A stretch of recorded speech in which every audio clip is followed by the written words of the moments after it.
UFC 312, Du Plessis versus Strickland 2.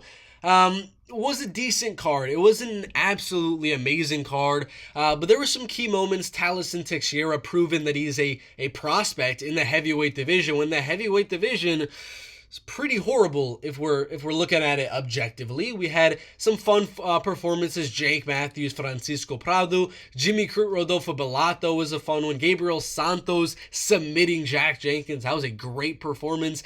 And the man is 2-2 in the UFC. Probably the best guy with an even record in the UFC. Absolutely insane.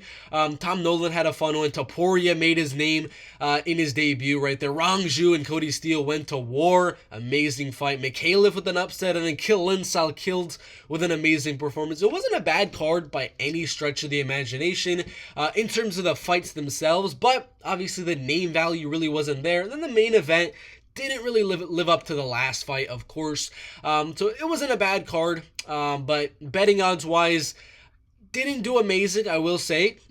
It was the exact opposite of last week. Last week we had UFC Fight Night Imavov versus Adesanya, where we did really, really good with our money line bets on that card. I think we went 100% on money lines and did horrible with the props and did horrible with the parlays last week, but we still made some money last week. This week it's the opposite. We did horrible with the money lines.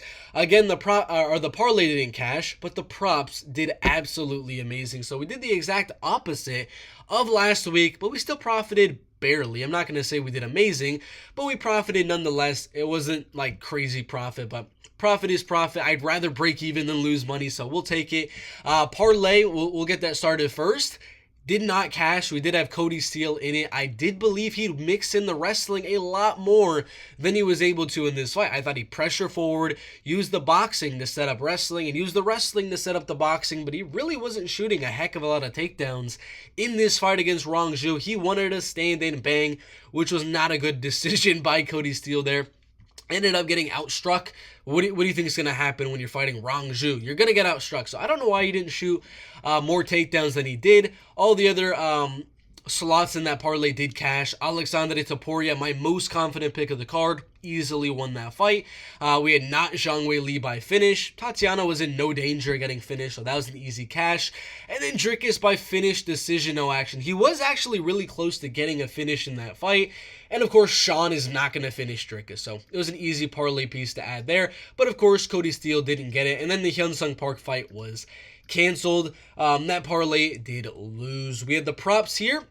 That did very, very well, but I want to get it started with the money line bets, which did horrible. Let's just leave it all out there, and let's say these money line bets did absolutely horrible. We had a quarter unit, which is $25 on Anshul Jubilee, plus 430. I didn't think he was going to win. There's no thought in my mind that is like, Anshul Jubilee's going to win this fight. But 430 on the underdog odds, I thought was crazy, considering how close of a Dana White's Contender Series performance that Sal killed did have. So it was a value bet. I did not in any stretch of the imagination believe Jubilee was going to go out there and win, but to make $100, a little bit more than $100, I thought it was worth a sprinkle. Obviously, Anshul got freaking wrecked in 19 seconds? It was something really, really fast. Yeah, 19 seconds with a right cross.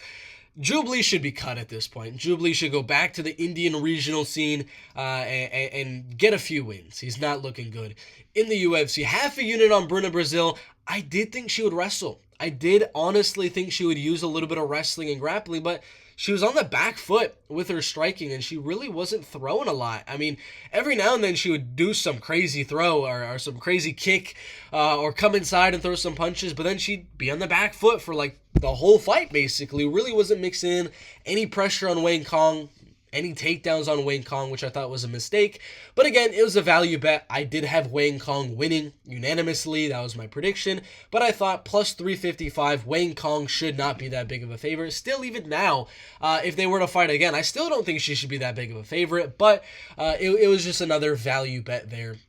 In the UFC, what is this, women's flyweight division. So two flyers there, just some value bets, did not cash. Then the next one, $100 on Jack Jenkins. Now, ladies and gentlemen, if this fight happened again, I'm 100% doing it. I'm 100% betting Jack Jenkins at plus 205 again. The reason being, he lost this fight. He got submitted in round number 3, but he got injured in round number 1. That's first off. He won round number 1, knocked down Gabriel Santos, and won round number 1. Then he got injured towards the end of round number 1. I want to pull it up to figure out exactly what that injury was. I'm going to pull it up on my phone real quick here. It was Jack Jenkins hospitalized after UFC 312 bout due to a serious injury. He had a fracture in his thyroid cartilage leading to an air leak in his chest and neck. Now, I'm no doctor. That sounds pretty freaking crazy. So he had, again, I'm gonna re-say that for you guys. It was towards the end of round number 1. Jenkins suffered a fracture in his thyroid cartilage, leading to an air leak in his chest and in his neck. Okay, he won round 1, and right after that happened, he lost round 2, got submitted in round number 3.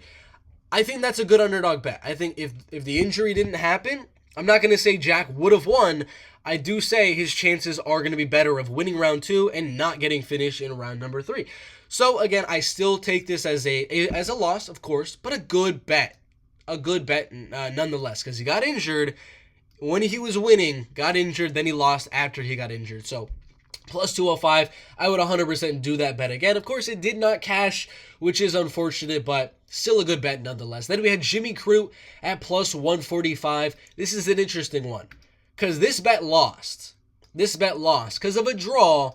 Any money line bets on Jimmy Crute or on Rodolfo Bellato do not cash. You lose your money on those bets. So, unfortunately for me, he wins round 1 dominantly, 10-8. I mean, easy smash over Rodolfo Bellato. Then his leg kicks started to get chewed up. His legs started to get chewed up from leg kicks on Rodolfo Bellato. Loses round 2 and loses round 3. Round 2 is really, really close, but it's a draw, and we don't get our money back. So that's unfortunate. We would have profited at like $100, $110. If Jimmy would have won, probably about $300 on this card, but he didn't. It was a draw. We lost that bet. That's one, again, if they were to fight again, I would still make the bet. Again, plus 145, I still think is a good bet, even in hindsight, to bet on Jimmy Crute. Of course, the man got a draw for the second time in his last 3 fights. Again, unfortunate, but I'd still do the bet again. Last one, this is the one I do regret. Brennan Brazil, Anshul Jubilee, they were value bets. I might regret them a little bit. Jack Jenkins, Jimmy Crute, I would do those bets again in a heartbeat. Tatiana Suarez, yeah, we messed up here. We effed up on this bet. Tatiana got destroyed. And just, I mean, she got out-wrestled even against Weili Zhang. She was able to get the takedown in round 1 with the double leg, just wasn't able to do the same in the later rounds, as Weili's takedown defense was amazing, and she was able to use that to get Tatiana coming in on the takedowns and reverse her and get Tatiana on the mat. And Weili on top landing ground and pound. So I thought Weili had an amazing performance. I bet Tatiana as a dog when she was a plus 110 underdog on Betway. Then she became a favorite, and I was really contemplating arbitraging out of the bet just to make money either way, betting Weili Zhang at a plus 120, making money either way. I stuck with Tatiana. I thought she'd be able to wrestle this fight. She was not. So that's one I do regret. Weili Zhang, I mean, she's on another level, ladies and gentlemen. Now, we go to the bets that really made me profitable on this card. This is the only reason we made money. Of course, again, I would bet Jack Jenkins again. I would bet Jimmy Crute again. I think if they fight again, I think Jack Jenkins wins. And I think Jimmy Crute gets the win in a 29-28. Very close fight. Again, plus 205, plus 145. Good value. Then we got the props. They did amazing. Again, I don't know how all the money lines didn't cash. The parlay didn't cash. And then our plus money props did amazing. Easily cashing. Half a unit on Alexandre Topuria by decision, plus 450. I was confident in him not getting a finish. I don't know why the odds had Topuria by finish at like minus 200. I thought that was ridiculous. Colby Thickness has never lost. And the only guys Topuria is finishing are lower level guys on the regional scene. Not a 7-0 Colby Thickness. So I was really shocked that the plus 450 by decision, just crazy. Just absolutely crazy. So we made $225 on that Alexandre Topuria decision bet. Again, I don't know why the odds are that crazy on that one. I thought there was a lot of value on that bet. We had $200 on Zhang Weili. Tatiana Suarez goes to a decision. This one saved us as well. Made us $260. Again, Tatiana Suarez finishing Zhang Weili, I didn't feel was possible. Like, Tatiana finishes a lot of girls in the UFC. I was confident she's not going to go out there and finish Zhang Weili. Zhang Weili's got great submission defense. She's only been finished by knockout. Tatiana's not going to knock out Weili. Weili's got good submission defense. Then I'm like, is Zhang Weili going to knock out Tatiana? No. How is she going to knock her out? As soon as she eventually hurts Tatiana's going to use her wrestling and grappling and survive. So I thought plus 130 for the fight to go to a decision was, again, crazy. Was crazy. So we put $200 on that one. Made some good profit. Of course, props won. Money lines did horrible. But again, silver lining is I would still do those bets again. The draw could have gone either way, and we could have made some money on that one. Then Jack Jenkins had a devastating injury at the end of round one. I think if he didn't have that, I think he could very well be the victor. And that's a $300 swing. $300. I get my $100 back here, and then I get $200 here. That's me making $300 instead of $10 on the card. So props did amazing. Money line, not so much. So, but we got to be transparent with you guys. We are doing a membership, so I'm not going to say based off of these results you should become a channel member, because these aren't very good results. I'll just be straight up with you guys. But I got to be transparent. Win or lose, last week we won. This week we barely won. But next week, if we lose $200, I'm going to be making this video yet again. Transparency is key. Thank you guys for watching. Again, do not buy my membership off of this. Wait till next week. Watch the next card. If I do well on that one, then use that as a reason to buy the membership. But off of these results, maybe you don't want to buy my membership. Just being transparent with you guys. These are the results. Thanks for watching, and we'll see you in the next one.